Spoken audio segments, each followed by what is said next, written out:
இங்கிலீஷ்ல ஒரு புக் இருக்கு, men are from Mars and women are from Venus அப்படின்னு சொல்லிட்டு. நம்ம இருக்கிற சொசைட்டி கூட நம்மள அப்படிதான் நம்ப வச்சிருக்கு. எப்படின்னு சொன்னா பாய்ஸ்னா இந்த இன்ட்ரெஸ்டா இருக்கும், கேர்ள்ஸ்னா இப்படி இப்படிதான் இருக்கும் அப்படின்னு சொல்லி வி டிஸ்கிரைப்.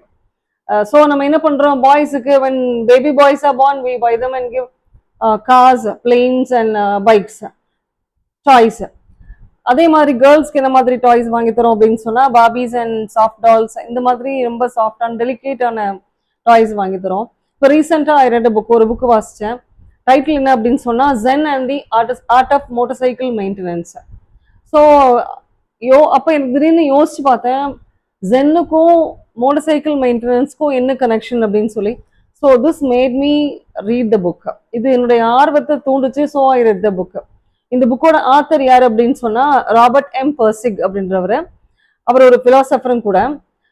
அவர் வந்து அவருடைய 12 வயசு பையனோட அவருடைய ஹோண்டா சிபி 77ல மினசோட்டால இருந்து நார்தர்ன் கலிஃபோர்னியா வரைக்கும் ரோட்ல டிராவல் பண்றாரு. அவருடைய ஃப்ரெண்டோட ஃபேமிலியும் கூட அவங்களோட ஓன் வெஹிக்கிள்ல வராங்க. இடையில வெஹிக்கிள் ரிப்பேர் ஆகுறதுல ஆரம்பிச்சு அவங்களுடைய கான்வர்சேஷன்ஸ், எங்கெல்லாம் ஸ்டே பண்றாங்களோ அப்பெல்லாம் அவங்களுடைய கான்வர்சேஷன்ஸ், அவங்களுடைய எக்ஸ்பீரியன்ஸை ஷேர் பண்றது, அவங்களுடைய கான்ட்ரடிக்ஷன்ஸ், இதெல்லாம் தான் அந்த நாவலை வந்து இன்னும் கொஞ்சம் இன்ட்ரெஸ்டிங் ஆக்குது. ஆனா ஒரு சிங்கிள் ரீடிங்ல இது வந்து டக்குன்னு புரியுமா அப்படின்றது தெரியல. மேலோட்டமா பார்த்தோம் அப்படின்னு சொன்னா it's like he shares his travel experiences, அவங்களுடைய கான்வர்சேஷன்ஸ் அதை தான் அவர் ஷேர் பண்ற மாதிரி தெரியுது. But it's not like that. இது இன்னும் மோர் பிலோசாபிக்கல், ரொம்ப தத்துவார்த்தமா வாழ்க்கையை பத்தியே வந்து அவர் அதிகமா பேசுறாரு.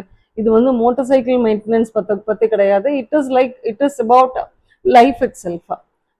இந்த புக்கு ஃபுல்லாவே அவர் என்ன பண்றாரு அப்படின்னு சொன்னா he tries to understand the meaning of the word, the term quality அப்படின்ற அந்த டேர்மோட அர்த்தத்தை அவர் வந்து புரிஞ்சுக்கிறதுக்காக ட்ரை பண்ற மாதிரியே இந்த ஹோல் ஸ்டோரி கொண்டு போறாரு.